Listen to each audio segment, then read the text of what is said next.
Dr. Craig, Dr. Danny Faulkner writes for Answers in Genesis. A while back, he talked about your use of the Kalam Cosmological Argument and utilizing the Big Bang as an evidence for God. And I want to be careful about that, Kevin, because I think he does misstate it. He asks if one can use the Big Bang to prove God's existence. And that's not my claim. My claim is that the Big Bang provides evidence for the second premise of the Kalam Cosmological Argument, that the universe began to exist. So I'm not saying the Big Bang proves God. I'm saying the Big Bang provides good evidence for thinking that the universe began to exist. Mm-hmm. You know, he brings up Robert Jastrow, 1978 book, God and the Astronomers. That book had quite an impact. I think you may have quoted from it yourself. Yes. A few times. Do you think that Dr. Faulkner's description of what the Big Bang is all about is accurate? Yes, I think that he gives a very nice synopsis of the standard cosmological model. Okay. Then he goes to yours. He says, Craig's Kalam Cosmological Argument, one of the major proponents of using the Big Bang to prove God's existence is the Christian philosopher William Lane Craig. Craig uses his updating of the Kalam Cosmological Argument from medieval Islamic philosophy, which in turn was a variation of Aristotle's argument for a prime mover. I will simplify the argument here. Now, is he right on that it was Aristotle's prime mover? Can you trace it back that far? Well, I think they're rather different. Aristotle's argument is for a first cause in the sense of rank. It is first in rank, but not temporally first. Aristotle believed in the eternality of the universe, that it never began to exist. So the Kalam argument actually arose as a result of the effort of Christian thinkers to rebut Aristotle's doctrine of the eternality of the universe. Okay. He said, I will simplify the argument here. Let A be an agent that directly results in some event B. Then logically, one can say that A causes B. We generally call A the cause, and we call B its effect. All effects, in turn, become causes of new effects, and those effects, in turn, become causes of even more effects, and so forth. At any time, there are countless chains of cause and effect that are parallel and intertwined with one another. This is working forward in time. However, we can work backward in time, too. An effect has a preceding cause, and each cause, in turn, is the effect of yet another earlier cause. However, if the universe had a beginning, then there must have been an original cause that was not the effect of some earlier cause. Logicians and philosophers have called this the uncaused cause, from which all other chains of cause and effect descended. No, I think there he makes a mistake. If the universe had a beginning, it's correct that there must have been an original event that was not the effect of some earlier cause, if time began to exist with the first event. So it would imply that the cause of the first event was not earlier than it, but it would not imply that that first event is itself an uncaused cause. It would just imply that the cause of that first event is not earlier. So he jumps too quickly to saying it's the uncaused cause. The uncaused cause would be the cause of the first event. Okay. He said Aristotle called this uncaused cause the prime mover. Medieval philosophers generally identified this uncaused cause as God, something that Craig attempts to replicate, but in a more sophisticated and modern manner by using the Big Bang. Okay, fair enough? And Bill, here's where he says the flaw is, the Big Bang is a poor choice for the name of the standard cosmology, for it suggests to most people that the universe began in an explosion. When properly understood, the Big Bang model is not an explosion of matter and energy into space and time. Rather, the Big Bang was the sudden appearance of matter and energy, but also of space and time. That is, space and time came into existence along with matter and energy in the Big Bang, so space and time did not exist prior to the Big Bang.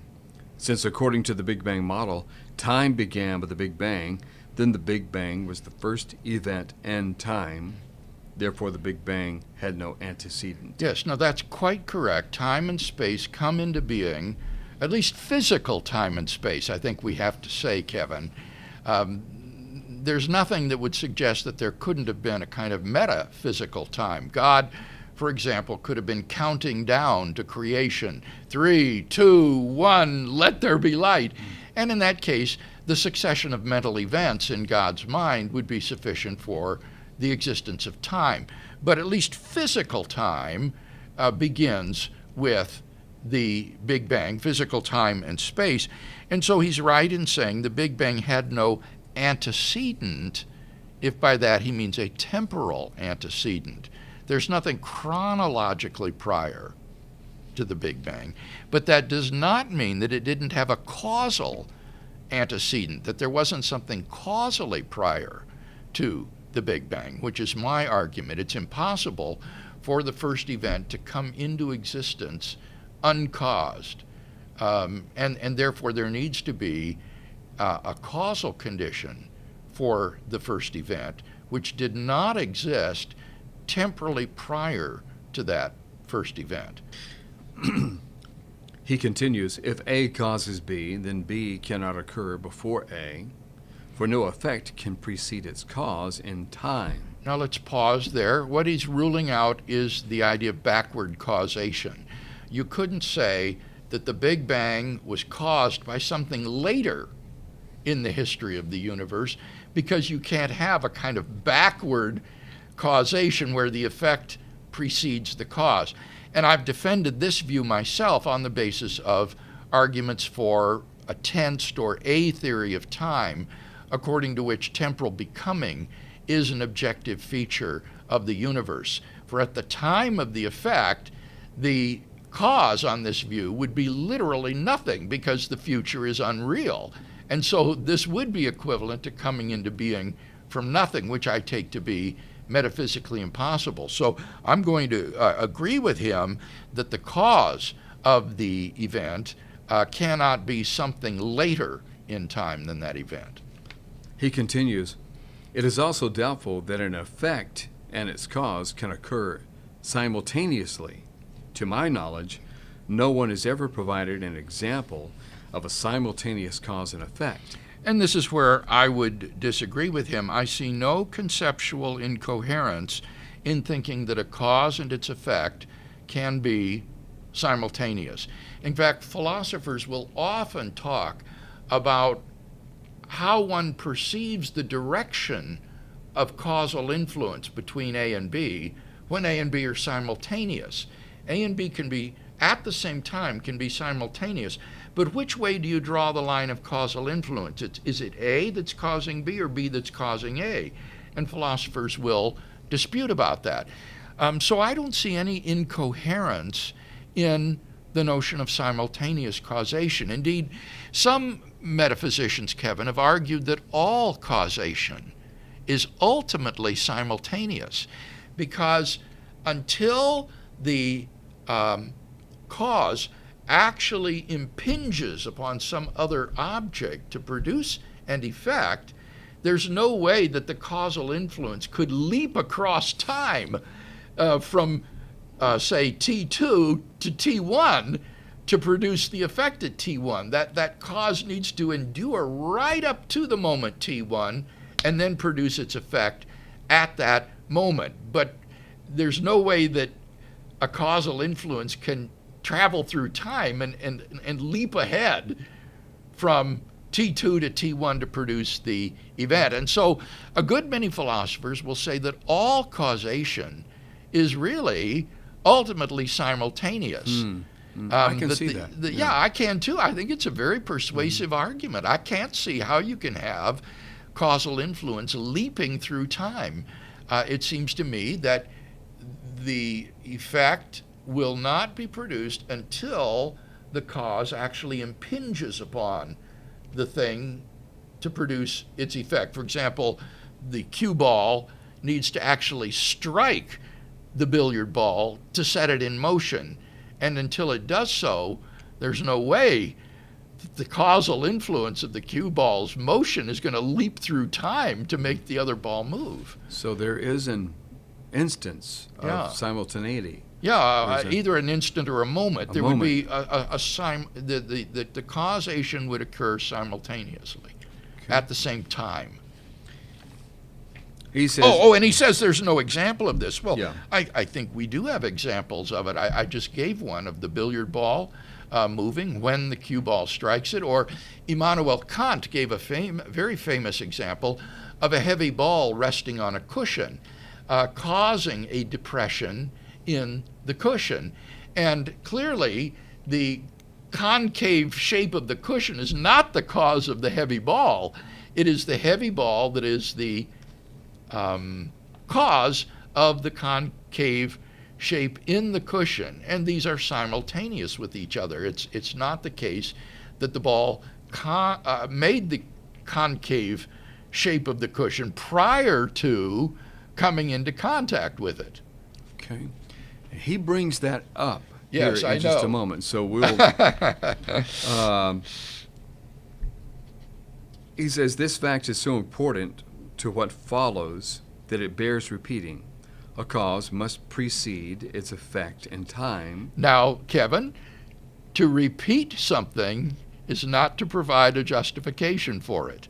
If he's going to allege that a cause cannot be simultaneous with its effect, he needs to give some sort of argument as to why this is conceptually impossible. It doesn't become true just by repeating it. Okay. Craig's approach is to argue that if B is the Big Bang, then the only cause, A, available is God, because nothing physical can precede the Big Bang. But this reveals a fundamental lack of understanding Craig has of the Big Bang model, or causality, or both. Since there was no time prior to the Big Bang, there was no preceding time for a cause to operate. Therefore, the Big Bang, as it is formulated today, amounts to an uncaused cause. Now, this is on the assumption that there is no such thing as metaphysical time, which I dispute, but we'll waive that point. Let's just remain on the physical level. I don't see any reason to think that God's creating the universe cannot be simultaneous with the universe's coming into being. In fact, Kevin, how could it be any other way when you think about it? When else would the universe come into being than at the moment that God causes it to come into being? It seems to me that these are just different descriptions of the same event. So I see absolutely no conceptual incoherence in saying that God's causing the universe to come into being takes place at the moment of the universe's coming into being. Okay. He says Craig must have time prior to the Big Bang to make his causality argument work. So after he supposedly uses science to show the universe began with the Big Bang, he then cleverly abandons that model and substitutes the common misconception of the Big Bang, of the Big Bang model. Yeah, and that's clearly false. I obviously, in my work, talk about how there is no time prior to the Big Bang and that therefore God is causally prior but not chronologically prior to the Big Bang, and have defended the notion of simultaneous causation, and so it's simply not guilty of committing the sort of confusions that he alleges. Yeah, he's saying the causality argument is restricted to use within time, and it is an unwarranted extrapolation to apply causality across the barrier of time. And I'm not applying it across the barrier of time. I'm saying that the cause and the effect occur at the same time. Okay. Here's the highlight, Bill. He says, Because this flaw in Craig's reasoning is so obvious, I once raised this issue during the Q&A after a presentation he gave. I asked Craig if he could give an example of a cause that did not precede its effect in time. Craig made an analogy to a soft cushion lying under a heavy weight, such as a bowling ball. Craig asked whether one could say the weight caused the depression or the weight and the depression occur simultaneously. Now, that's a little bit of a misrepresentation. The question is the weights causing the depression in the cushion simultaneous with the cushions being depressed? And this is Immanuel Kant's example. So it's not an either-or, that either the weight caused the depression or the weight and the depression occur simultaneously. It's both and. The weights resting on the cushion is simultaneous with the cushions being depressed. Mm-hmm. And it is clearly, the direction of causality is clearly from the heavy ball to the cushion, not from the depression to the heavy ball. Mm-hmm. That's the illustration that Kant gives. Okay. I answered, he continues, I answered that physics clearly tells us that indeed the weight caused the depression in the pillow.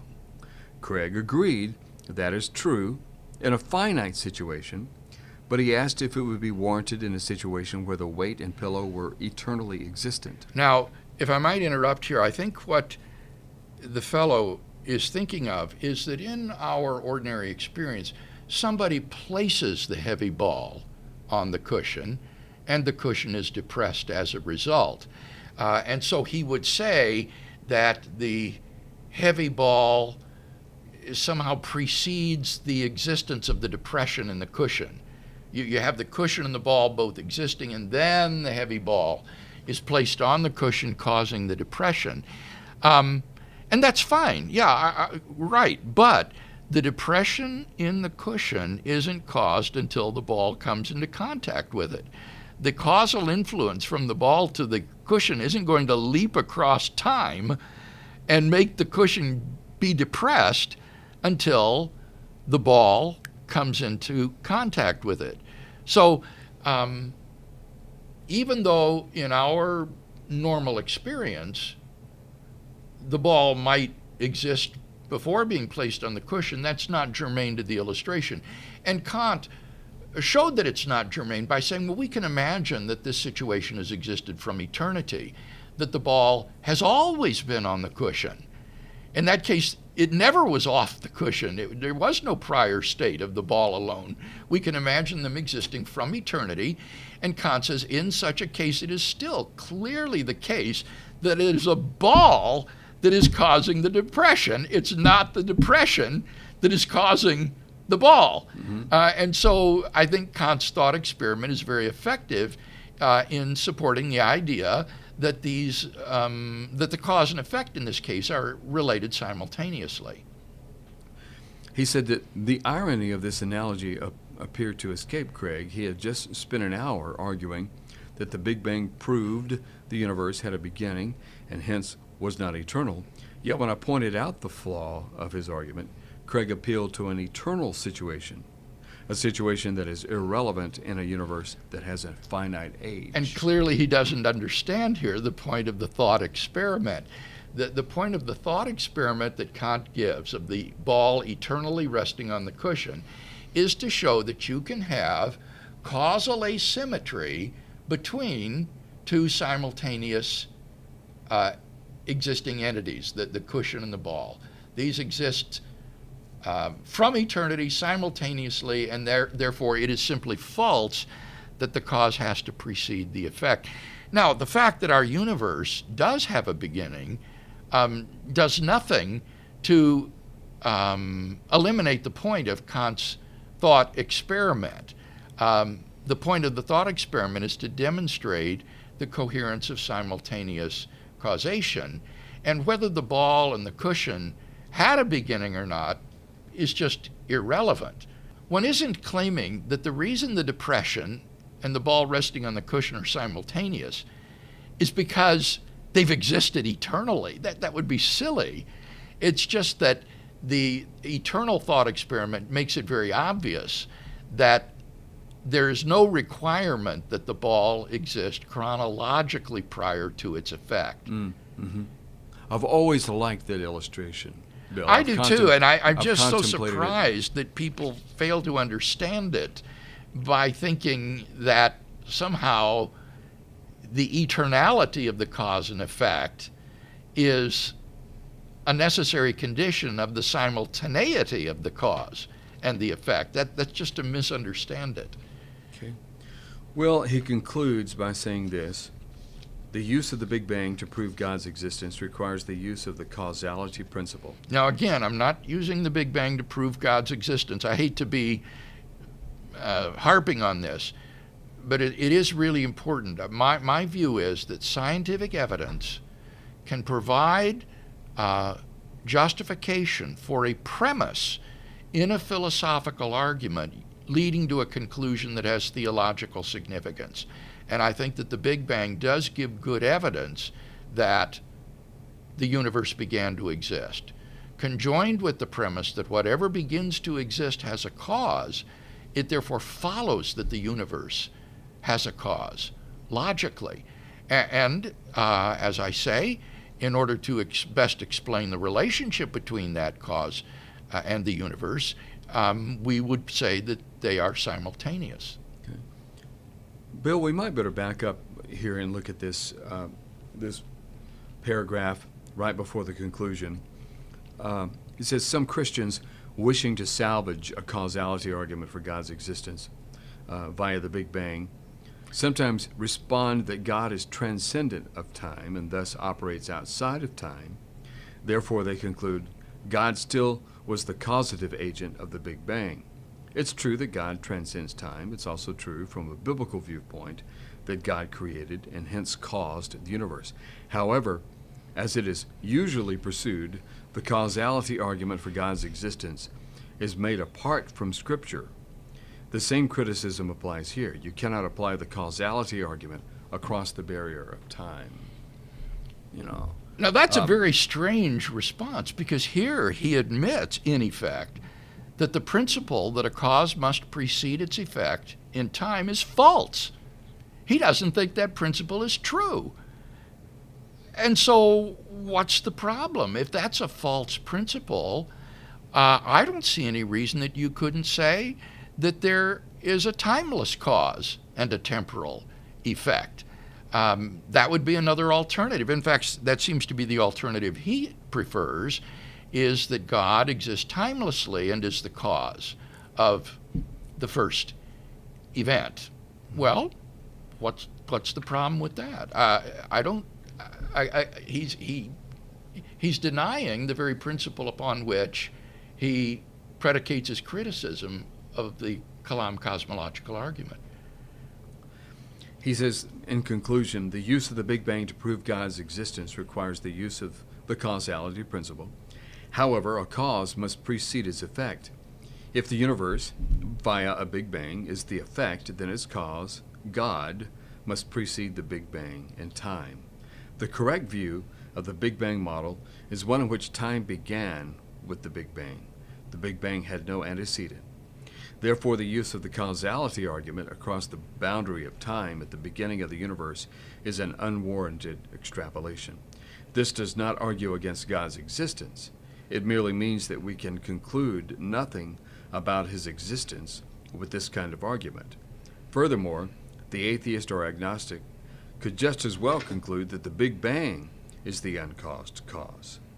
This conclusion is more economic in that the theist using the Big Bang apologetically must invoke two uncaused causes, the Big Bang and a deity. Oh, now here he brings in a totally new consideration in the last couple sentences that is just completely wrong.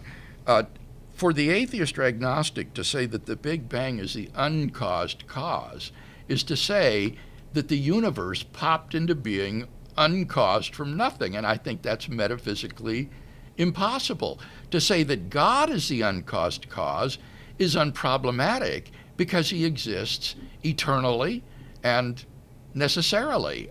God is a metaphysically necessary being, but the universe is a contingent being, as shown by its coming into existence. So if this is the alternative to theism, the agnostic or atheist is in a desperate plight, I think, because he's got to say that for no reason whatsoever the universe just appeared at some point in the finite past.